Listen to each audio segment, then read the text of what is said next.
नमस्कार और the deep dive में आपका स्वागत है। आज हमारे पास बलजीत सिंह मितवा का लिखा एक लेख है। शीर्षक है मातृभूमि का कर्ज और हमारा पुरुषार्थ, एक आत्मचिंतन। अब ये शीर्षक सुनने में थोड़ा कह सकते हैं भारी भरकम लग सकता है। बिल्कुल। लेकिन इसका जो मूल सवाल है वो बहुत सीधा है और शायद हम सब ने कभी न कभी खुद से पूछा भी है। हाँ, बिल्कुल। कि आज की दुनिया में जहां तरक्की का मतलब ही अक्सर अपने जड़ों से दूर जाना होता है। सही बात है। मतलब छोटे शहर से बड़े शहर, अपने देश से किसी और देश। ऐसे में उस जगह के प्रति हमारी क्या जिम्मेदारी है? क्या सच में हम पर कोई कर्ज है? और अगर है तो उसे चुकाएं कैसे? यही सवाल है। हाँ, लेखक इसी सवाल का जवाब देने की कोशिश करते हैं। बिल्कुल। और लेखक ने ये साफ किया है कि ये कोई अकादमिक लेख नहीं है। नहीं। ये उनके अपने अनुभवों और भावनाओं का कह सकते हैं एक निचोड़ है। उन्होंने जानबूझकर ऐसी भाषा इस्तेमाल की है जो बहुत सीधी सादी है, ताकि ये बातें सीधे दिल तक पहुंचे। खासकर उन लोगों तक जो ग्रामीण परिवेश से जुड़े हैं। हाँ, ये एक तरह से नए साल पर लिए जाने वाले संकल्पों की तरह है। पर ये संकल्प जिम जाऊंगा या पैसे बचाऊंगा से कहीं ज्यादा गहरा है। ये खुद से जुड़ने का संकल्प है। तो आज हम इसी पर बात करेंगे। लेखक हमें 4 हिस्सों में एक यात्रा पर ले जाते हैं, ये समझने के लिए कि हमारी पहचान क्या है और हमारे जीवन का मकसद क्या होना चाहिए। तो एक एक करके इन विचारों की परतों को खोलेंगे और देखेंगे कि ये आज हमारे लिए कितने मायने रखते हैं। चलिए शुरू करते हैं। तो पहला पड़ाव है मिट्टी का पोषण और हमारा व्यक्तित्व। लेखक एक बहुत ही बुनियादी सवाल से शुरू करते हैं। जिस धरती पर हम पैदा हुए, जिसका अन्न जल खाकर हमारा ये शरीर बना, जिसके माहौल ने हमें बोलना, सोचना, समझना सिखाया। हाँ, या सफलता से नहीं जोड़ रहे। अच्छा। वो कह रहे हैं कि आप चाहे किसी मल्टीनेशनल कंपनी की सीईओ बन जाएं या सिलिकॉन वैली में कोई बड़ा आविष्कार कर ले, आपकी असली पहचान वही मिट्टी है। और ये सिर्फ एक इमोशनल बात नहीं है, ये हमारे अस्तित्व का आधार है।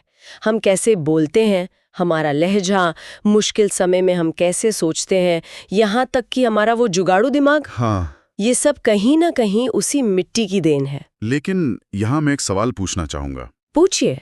कई लोग कह सकते हैं कि ठीक है, मैं एक जगह पैदा हुआ, पर मेरी पहचान तो वो है जो मैंने अपनी मेहनत से बनाई है, जो मैंने दुनिया देखकर सीखा है। अगर मैं अपनी जन्मभूमि को पीछे छोड़ आया हूं, तो क्या मेरी पहचान सिर्फ वहीं तक सीमित है? ये थोड़ा एक बंधन जैसा नहीं लगता? ये बहुत अच्छा सवाल है और मुझे नहीं लगता कि लेखक का इरादा किसी को बांधने का है, बल्कि वो हमें हमारी ताकत का स्रोत याद दिला रहे हैं। अच्छा। इसे ऐसे समझिए, एक पेड़ कितना भी ऊंचा क्यों ना हो जाए, उसकी ताकत उसकी जड़ों में होती है। सही बात है। अगर जड़ें कमजोर हैं तो पहला तूफान ही से गिरा देगा। लेखक के हिसाब से हमारी मातृभूमि हमारी वो जड़ें हैं। अब दुनिया में कहीं भी रहें, कुछ भी करें, पर वो जड़ें आपको मानसिक और भावनात्मक स्थिरता देती हैं। वो याद दिलाती हैं कि आप कौन हैं। तो ये बंधन नहीं बल्कि एक लंगर है, एन एंकर, जो हमें भटकने से बचाता है। ये नजरिया सोचने वाला है कि ये हमारी पहचान को सीमित नहीं करता, नहीं, बल्कि उसे एक मजबूत आधार देता है। जैसे लेखक कहते हैं कि हमारा बचपन वहीं की गलियों में भी था। ये सिर्फ एक याद नहीं है, ये हमारे व्यक्तित्व की प्रोग्रामिंग है। बिल्कुल। उन गलियों की धूल, वहाँ के लोग, वहाँ सुनी हुई कहानियां, ये सब हमारे सबकॉन्शियस माइंड का हिस्सा बन जाती हैं। हाँ। आज जब कोई बड़ा बिजनेसमैन रिस्क लेने का फैसला करता है, तो हो सकता है कि ये हिम्मत उसे बचपन में देखे गए किसी छोटे दुकानदार से मिली हो, जो हर रोज सुबह एक उम्मीद से अपनी दुकान खोलता था। वाह। लेखक इसी अदृश्य कर्ज की बात कर रहे हैं। अपनी जड़ों से मिले इस आधार की बात तो समझ आती है, लेकिन लेखक फिर एक कदम आगे बढ़कर उन लोगों के बारे में एक बहुत तीखी टिप्पणी करते हैं जो इस कर्ज को नजरअंदाज कर देते हैं। हाँ? वो एक बहुत चौंकाने वाला शब्द इस्तेमाल करते हैं, मुर्दा जीवन शैली। हाँ, और ये शब्द वाकई झकझोर देता है। लेखक कहते हैं कि अगर कोई इंसान सिर्फ अपने लिए जी रहा है, खाना, कमाना, परिवार पालना और बस, तो वो असल में जी नहीं रहा। अच्छा। उसका शरीर जिंदा है, पर उसकी आत्मा में वो जीवंतता नहीं है जो एक उद्देश्यपूर्ण जीवन में होती है। अच्छा। और यही है मुर्दा जीवन शैली, क्योंकि आप समाज से अपनी मिट्टी से सिर्फ ले रहे हैं, उसे कुछ लौटा नहीं रहे हैं। पर यहाँ एक और सवाल उठता है। आज के दौर में जहाँ महंगाई इतनी है, अपने परिवार की जरूरतें पूरी करना ही एक बहुत बड़ा काम है। बिल्कुल जायज बात है। तो एक आम इंसान जो दिन रात मेहनत करके अपने बच्चों को अच्छी शिक्षा दे रहा है, अपने माता पिता का ख्याल रख रहा है, क्या उसका जीवन मुर्दा कहा जा सकता है? ये थोड़ी कठोर जजमेंट नहीं है? ये सवाल बिल्कुल जायज है और यहीं पर लेखक पुरुषार्थ की अवधारणा को सामने रखते हैं। अच्छा। उनके लिए पुरुषार्थ का मतलब सिर्फ मेहनत करना नहीं है। परिवार की देखभाल करना यकीनन एक बहुत बड़ा पुरुषार्थ है, इसमें कोई शक नहीं। लेखक का विरोध उस मानसिकता से है जहां इंसान की सोच मैं और मेरा परिवार पर आकर खत्म हो जाती है। ओके। पुरुषार्थ का मतलब है अपने कर्तव्य को पूरी ईमानदारी और मेहनत से करना, लेकिन इस समझ के साथ कि आप एक बड़े समाज का हिस्सा हैं। तो इसे किसी उदाहरण से समझाइए।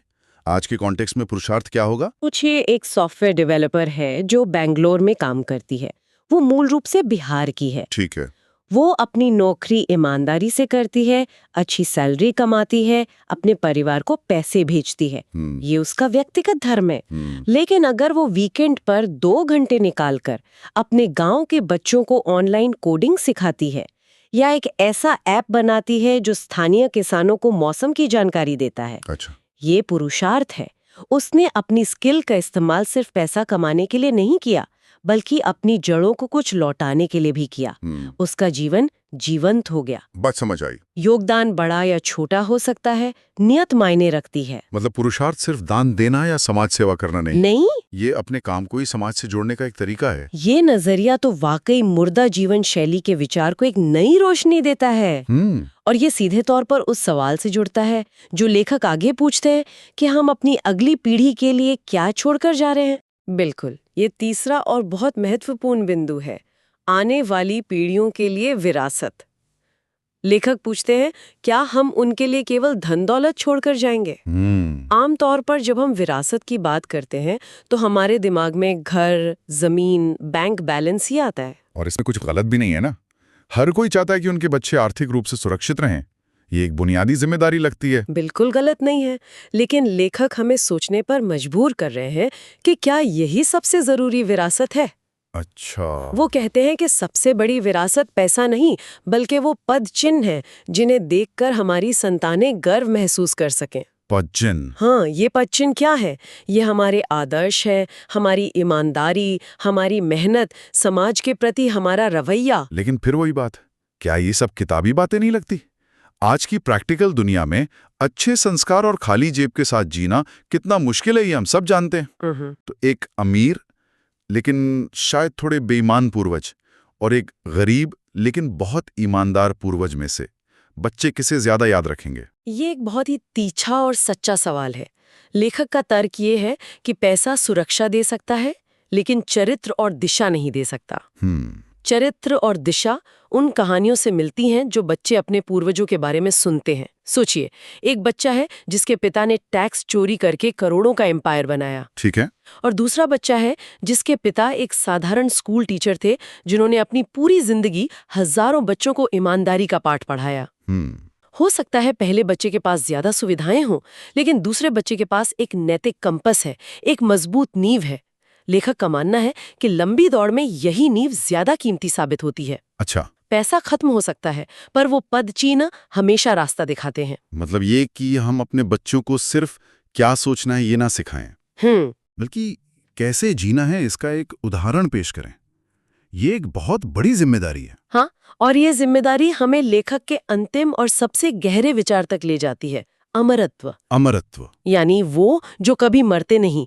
लेखक कहते हैं कि इतिहास उन्हीं को याद रखता है जिन्होंने अपने व्यक्तिगत धर्म और सामाजिक जिम्मेदारी दोनों को निभाया है। अब ये अमरत्व या अमर हो जाना, ये तो बहुत बड़ा शब्द लगता है। ये तो हम महात्मा गांधी, भगत सिंह या स्वामी विवेकानंद जैसे महापुरुषों के लिए इस्तेमाल करते हैं। एक आम इंसान इसके बारे में कैसे सोच सकता है? और यही इस विचार की खूबसूरती है। लेखक अमरत्व को किसी दिव्य वरदान की तरह नहीं, तो फिर बल्कि पुरुषार्थ के इनाम की तरह देखते हैं। यहाँ अमर होने का मतलब शारीरिक रूप से जिंदा रहना नहीं है। इसका मतलब है अपने कामों और विचारों के जरिए लोगों की यादों में जिंदा रहना। अच्छा। और इसके लिए आपको कोई राष्ट्रपिता बनने की जरूरत नहीं है। तो फिर ये रोजमर्रा की जिंदगी में कैसे मुमकिन है? स्कूल टीचर का उदाहरण याद कीजिए। हाँ। वो शारीरिक रूप से दुनिया से चले जाने के दशकों बाद भी अपने हजारों स्टूडेंट्स की यादों में जिंदा हैं। जब भी वो स्टूडेंट ईमानदारी का कोई काम करता है तो वो अपने टीचर को याद करता है। सही बात है। एक तरह से वो टीचर अमर हो गए हैं। वो डॉक्टर जिसने अपने छोटे से कस्बे में बिना ज्यादा फीस लिए लोगों की सेवा की, वो लोगों की दुआओं में अमर हो जाता है। वो कारीगर जिसने अपनी कला को अगली पीढ़ी तक पहुंचाया, वो अपनी कला में अमर हो जाता है। ये है वो अमरत्व जो हर कोई पा सकता है। और ये उस मुर्दा जीवन शैली का ठीक उल्टा है। बिल्कुल। एक शैली आपको गुमनामी में धकेल देती है, दूसरी आपको अपनी कम्युनिटी की यादों का हिस्सा बनाकर अमर कर देती है। वाह। इस नजरिए से देखें तो अमरत्व एक हासिल करने लायक लक्ष्य लगता है, न कि कोई काल्पनिक विचार। हाँ, ये तो सीधे सीधे हमारे रोज के चुनावों से जुड़ा है। बिल्कुल। आपका हर काम, हर फैसला या तो आपको मुर्दा जीवन शैली की तरफ ले जा रहा है या अमरत्व की तरफ। चुनाव आपका है। तो इस पूरी चर्चा को अगर समेटें तो बलजीत सिंह मितवा का ये लेख नए साल पर सिर्फ एक संकल्प लेने का आह्वान नहीं है। नहीं। ये जीवन को देखने का एक पूरा नजरिया बदलने का दावत है। बिल्कुल। शुरुआत उस सवाल से हुई थी कि आज की ग्लोबल दुनिया में हम अपनी जड़ों का कर्ज कैसे चुकाएं। और लेखक का जवाब 4 कदमों में आता है। पहले ये स्वीकार करें कि आपकी पहचान आपकी मिट्टी से है और आप उसके कर्जदार हैं। दूसरा, सिर्फ अपने लिए जीने वाली मुर्दा जीवन शैली को त्याग कर पुरुषार्थ का रास्ता अपनाएं, यानी अपने हुनर से समाज में योगदान दें। बिल्कुल। तीसरा, अपनी अगली पीढ़ी के लिए पैसे से ज्यादा कीमती विरासत यानी अच्छे पद चिन्ह न छोड़ें। और चौथा, अगर आप ये सब करते हैं तो आप यश और कीर्ति के रूप में अमरत्व को प्राप्त करते हैं। जैसा कि लेखक कहते हैं, पुरुषार्थ ही वे चाबी है जो मनुष्य को साधारण से महान बनाती है। बिल्कुल। और इस पूरी चर्चा के बाद मैं श्रोताओं के लिए एक सवाल छोड़ना चाहती हूँ जिस पर हम सबको सोचना चाहिए। जरूर। लेखक ने मातृभूमि और पुरुषार्थ को बहुत खूबसूरती से जोड़ा है, पर आज के दौर में मातृभूमि की परिभाषा क्या है? ये एक बहुत अच्छा सवाल है। क्या वो सिर्फ वो गांव या शहर है जहां आप पैदा हुए, या फिर वो शहर भी आपकी मातृभूमि का हिस्सा है जहां आप सालों से रह रहे हैं, जहां का पानी पी रहे हैं, जहां आप टैक्स दे रहे हैं, जहां आप अपने बच्चों को बड़ा कर रहे हैं? और अगर हमारी मातृभूमि की परिभाषा बदल रही है या बड़ी हो रही है, तो फिर उस मिट्टी के प्रति अपनी जिम्मेदारी निभाने और पुरुषार्थ करने के नए तरीके क्या हो सकते हैं? ये सवाल शायद लेखक के चिंतन का अगला अध्याय है जिसे हम सबको खुद लिखना होगा।